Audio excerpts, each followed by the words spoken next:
Question number 1 है, भारतीय संविधान में संवैधानिक नैतिकता की अवधारणा का स्रोत किससे जुड़ा है। कह रहा है भारतीय संविधान में संवैधानिक नैतिकता की अवधारणा का स्रोत किससे जुड़ा है। ए है अरस्तु, बी है प्लेटो, सी है B.R. अम्बेडकर और डी है जॉन लॉक। तो भारतीय संविधान में संवैधानिक नैतिकता की अवधारणा का स्रोत किससे जुड़ा हुआ है, तो हमारा करेक्ट आंसर हो जाएगा डॉक्टर B.R. अम्बेडकर, यानी बी हमारा करेक्ट हो जाएगा। चलिए अगला क्वेश्चन देख लेते हैं। अगला क्वेश्चन है, कह रहा है निम्नलिखित में से कौन सा अनुच्छेद राष्ट्रपति शासन से संबंधित है। कह रहा है निम्नलिखित में से कौन सा अनुच्छेद राष्ट्रपति शासन से संबंधित है। ए है 352, बी है 356, सी है 360 और डी है 365। तो कौन सा अनुच्छेद राष्ट्रपति शासन से संबंधित है, तो हमारा करेक्ट आंसर हो जाएगा आर्टिकल 356, यानी बी हमारा करेक्ट हो जाएगा। चलिए अगला क्वेश्चन देख लेते हैं। क्वेश्चन है, कह रहा है भारत में मनी विल को अंतिम रूप से प्रमाणित करने का अधिकार किसे है। कह रहा है भारत में मनी विल को अंतिम रूप से प्रमाणित करने का अधिकार किसे है। ए है राष्ट्रपति, बी है प्रधानमंत्री, सी है लोकसभा अध्यक्ष और डी है राज्यसभा सभापति। तो भारत में मनी विल को अंतिम रूप से प्रमाणित करने का अधिकार किसे है, तो हमारा करेक्ट आंसर हो जाएगा लोकसभा अध्यक्ष, यानी सी हमारा करेक्ट हो जाएगा। चलिए अगला क्वेश्चन देख लेते हैं। अगला क्वेश्चन है, कह रहा है राष्ट्रीय हरित अधिकरण एनजीटी की स्थापना किस वर्ष हुई थी। कह राष्ट्रीय हरित अधिकरण की स्थापना किस वर्ष हुई थी। ए है 2008, बी है 2010, सी है 2012 और डी है 2014। तो राष्ट्रीय हरित अधिकरण एनजीटी की स्थापना किस वर्ष हुई, तो हमारा करेक्ट आंसर हो जाएगा 2010। चलिए अगला क्वेश्चन देख लेते हैं। अगला क्वेश्चन है, कह रहा है भारतीय संविधान का कौन सा भाग आपातकाल से संबंधित है। क्वेश्चन है भारतीय संविधान का कौन सा भाग आपातकाल से संबंधित है। ए है भाग 17, बी है भाग 16, सी है भाग 18 और डी है भाग 19। तो भारतीय संविधान का कौन सा भाग आपातकाल से संबंधित है, तो हमारा करेक्ट आंसर हो जाएगा भाग 18, यानी सी हमारा करेक्ट हो जाएगा। भाग 18 में आपातकाल से संबंधित प्रावधान किया गया है। चलिए अगला क्वेश्चन देख लेते हैं। अगला क्वेश्चन है शून्य घंटा की अवधारणा किस देश से ली गई है। शून्य घंटा की अवधारणा किस देश से ली गई है। ए है ब्रिटेन, बी है भारत, सी है फ्रांस और डी है अमेरिका। तो शून्य घंटा की अवधारणा किस देश से ली गई है, तो हमारा करेक्ट आंसर हो जाएगा बी भारत। भारत में सर्वप्रथम शून्य घंटा की अवधारणा पार्लियामेंट में प्रस्तुत यानी पारित हुआ था। चलिए अगला क्वेश्चन देख लेते हैं। कह निम्नलिखित में से कौन सा कर संविधान में संघ सूची में आता है। कह रहा है निम्नलिखित में से कौन सा कर संविधान में संघ सूची में आता है। ए है संपत्ति कर, बी है भूमि राजस्व, सी है सीमा शुल्क और डी है कृषि आयकर। तो निम्नलिखित में से कौन सा कर संविधान में संघ सूची में आता है, तो हमारा करेक्ट आंसर हो जाएगा सीमा शुल्क, यानी सी हमारा करेक्ट हो जाएगा। सीमा शुल्क संविधान में संघ सूची में आता है। चलिए अगला क्वेश्चन देख लेते हैं। कह रहा है लोक लेखा समिति का अध्यक्ष सामान्यतः कौन होता है। कह रहा है लोक लेखा समिति का अध्यक्ष सामान्यतः कौन होता है। ए है सत्तारूढ़ दल का सदस्य, बी है विपक्ष का सदस्य, सी है वित्त मंत्री और डी है लोकसभा अध्यक्ष। तो लोक लेखा समिति का अध्यक्ष कौन होता है, तो हमारा करेक्ट आंसर हो जाएगा विपक्ष का सदस्य, यानी बी हमारा करेक्ट हो जाएगा। अगला क्वेश्चन है, कह रहा है निम्नलिखित में से कौन सा पंचायती राज से संबंधित 73वें संशोधन का विषय नहीं है। कह रहा है निम्नलिखित में से कौन सा पंचायती राज से संबंधित 73वें संशोधन का विषय नहीं है। ए है ग्राम सभा, बी है राज्य निर्वाचन आयोग, सी है नगर पालिका और डी है वित्त आयोग। तो निम्नलिखित में से कौन सा पंचायती राज से संबंधित 73वें संशोधन का विषय नहीं है, तो हमारा करेक्ट आंसर हो जाएगा नगर पालिका, यानी सी हमारा करेक्ट हो जाएगा। चलिए अगला क्वेश्चन देख लेते हैं। अगला क्वेश्चन है, कह रहा है भारत में राष्ट्रीय आय का अनुमान कौन लगाता है। भारत में राष्ट्रीय आय का अनुमान कौन लगाता है। ए है आरबीआई, बी है नीति आयोग, सी है एनएसओ और डी है वित्त मंत्रालय। तो भारत में राष्ट्रीय आय का अनुमान कौन लगाता है, तो हमारा करेक्ट आंसर हो जाएगा एनएसओ, भारतीय सांख्यिकी मंत्रालय के द्वारा भारत में राष्ट्रीय आय का अनुमान लगाया जाता है। अगला क्वेश्चन है, कह रहा है रामसर स्थल किससे संबंधित है। कह रहा है रामसर स्थल किससे संबंधित है। ए है वन संरक्षण, बी है आर्द्रभूमि, सी है जैव विविधता और डी है मरुस्थल। तो रामसर स्थल किससे संबंधित है, तो हमारा करेक्ट आंसर हो जाएगा आर्द्रभूमि, यानी बी हमारा करेक्ट हो जाएगा।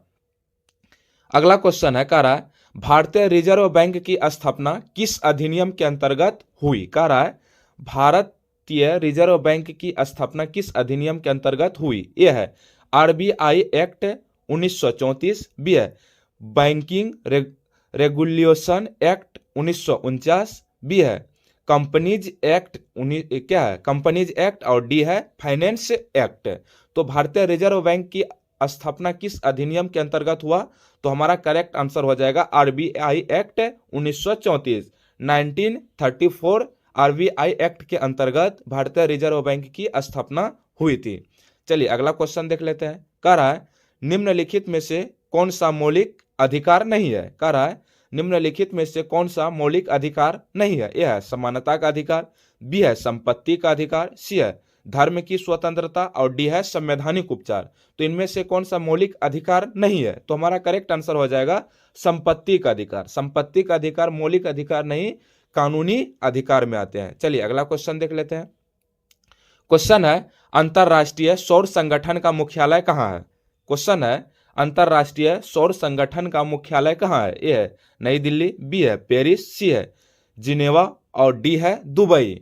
तो अंतरराष्ट्रीय सौर संगठन का मुख्यालय हमारा करेक्ट आंसर हो जाएगा भारत का नई दिल्ली। नई दिल्ली में अंतरराष्ट्रीय सौर संगठन का मुख्यालय स्थापित है। चलिए अगला क्वेश्चन देख लेते हैं। क्वेश्चन है भारत में राष्ट्रीय आपदा प्रबंधन प्राधिकरण का अध्यक्ष कौन होता है? कह रहा है भारत में राष्ट्रीय आपदा प्रबंधन प्राधिकरण का अध्यक्ष कौन होता है? ए है राष्ट्रपति, बी है गृह मंत्री, सी है प्रधानमंत्री, और डी है कैबिनेट सचिव। तो भारत में राष्ट्रीय आपदा प्रबंधन प्राधिकरण का अध्यक्ष कौन होता है? तो हमारा करेक्ट आंसर हो जाएगा पीएम यानी प्रधानमंत्री भारत में राष्ट्रीय आपदा प्रबंधन प्राधिकरण का अध्यक्ष होता है। चलिए अगला क्वेश्चन देख लेते हैं। क्वेश्चन है सार्वजनिक वितरण प्रणाली का उद्देश्य क्या है? कह रहा है सार्वजनिक वितरण प्रणाली का उद्देश्य क्या है? ए है निर्यात बढ़ाना, बी है खाद्य सुरक्षा, सी है कृषि सब्सिडी समाप्त करना, और डी है निजीकरण। तो सार्वजनिक वितरण प्रणाली का उद्देश्य क्या है? तो हमारा करेक्ट आंसर हो जाएगा खाद्य सुरक्षा, यानी बी हमारा करेक्ट हो जाएगा। अगला क्वेश्चन है कह रहा है निम्नलिखित में से कौन सा ग्रह ग्रीन हाउस प्रभाव के लिए प्रसिद्ध है? कह रहा निम्नलिखित में से कौन सा ग्रह ग्रीन हाउस प्रभाव के लिए प्रसिद्ध है? ए है मंगल, बी है बुध, सी है शुक्र, और डी है बृहस्पति। तो इनमें से कौन सा ग्रह ग्रीन हाउस प्रभाव के लिए प्रसिद्ध है? तो हमारा करेक्ट आंसर हो जाएगा वीनस, यानी शुक्र हमारा करेक्ट हो जाएगा। चलिए अगला क्वेश्चन देखते हैं। क्वेश्चन है कह रहा है भारतीय संविधान की कुल कितनी अनुसूची है वर्तमान में? भारतीय संविधान में कुल कितनी अनुसूची है वर्तमान में? ए है 10, बी है 11, सी है 12, और डी है 13। तो हमारा करेक्ट आंसर हो जाएगा 12। भारतीय संविधान में कुल कितनी अनुसूची है वर्तमान में? तो हमारा 12 करेक्ट आंसर हो जाएगा।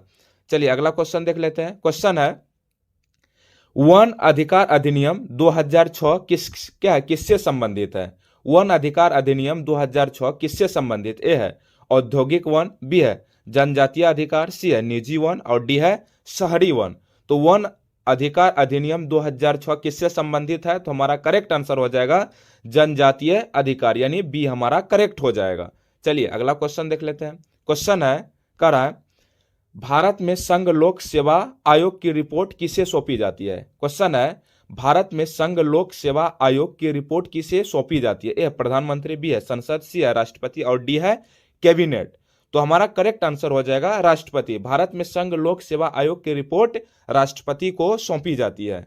चलिए अगला क्वेश्चन देख लेते हैं। कह रहा न्यायिक पुनरावलोकन की शक्ति किस देश से ली गई है? क्वेश्चन है न्यायिक पुनरावलोकन की शक्ति किस देश से ली गई? ए है ब्रिटेन, बी है आयरलैंड, सी है अमेरिका, और डी है कनाडा। तो न्यायिक पुनरावलोकन की शक्ति किस देश से ली गई है? तो हमारा करेक्ट आंसर हो जाएगा अमेरिका। चलिए अगला क्वेश्चन देख लेते हैं। क्वेश्चन है राष्ट्रीय मानवाधिकार आयोग की स्थापना किस वर्ष हुई? क्वेश्चन है राष्ट्रीय मानवाधिकार आयोग की स्थापना किस वर्ष हुई? ए है 1990, बी है 1992, सी है 1993, और डी है 1995। तो राष्ट्रीय मानवाधिकार आयोग की स्थापना किस वर्ष हुई? तो हमारा करेक्ट आंसर हो जाएगा 1993, यानी 1993 हमारा करेक्ट आंसर हो जाएगा। चलिए अगला क्वेश्चन देख लेते हैं। क्वेश्चन है निम्नलिखित में से कौन सा यूनेस्को की अमूर्त सांस्कृतिक विरासत में शामिल है? कह रहा है निम्नलिखित में से कौन सा यूनेस्को की अमूर्त सांस्कृतिक विरासत में शामिल है? ए है कुतुब मीनार, बी है योग, सी है ताजमहल, और डी है कोणार्क। तो निम्नलिखित में से कौन यूनेस्को की अमूर्त सांस्कृतिक विरासत में शामिल है? तो हमारा करेक्ट आंसर हो जाएगा योग। योग को यूनेस्को अमूर्त सांस्कृतिक विरासत में शामिल किया गया है। चलिए अगला क्वेश्चन है, भारतीय मौसम विभाग किस मंत्रालय के अंतर्गत आता है? क्वेश्चन है, भारतीय मौसम विभाग किस मंत्रालय के अंतर्गत आता है? ए है कृषि, बी है पृथ्वी विज्ञान, सी है पर्यावरण और डी है गृह।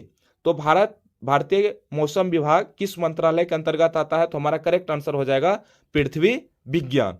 लास्ट क्वेश्चन है, कह रहा है भारत का नियंत्रक एवं महालेखा परीक्षक किसके प्रति उत्तरदायी है? कह रहा है भारत का नियंत्रक एवं महालेखा परीक्षक किसके प्रति उत्तरदायी है? ए है प्रधानमंत्री, बी है राष्ट्रपति, सी है सांसद और डी है वित्त मंत्रालय। तो भारत का नियंत्रक एवं महालेखा परीक्षक किसके प्रति उत्तरदायी है?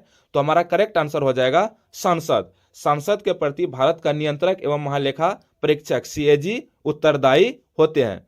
तो अगर ये वीडियो आपको पसंद आएगा तो चैनल को जरूर सब्सक्राइब कीजिएगा, अपने दोस्तों के साथ शेयर जरूर कीजिएगा, क्योंकि इस चैनल के माध्यम से आप यूपीएससी प्रीलिम्स 2026 के मोस्ट इंपोर्टेंट क्वेश्चंस को बहुत कम समय में कवर कर सकते हैं।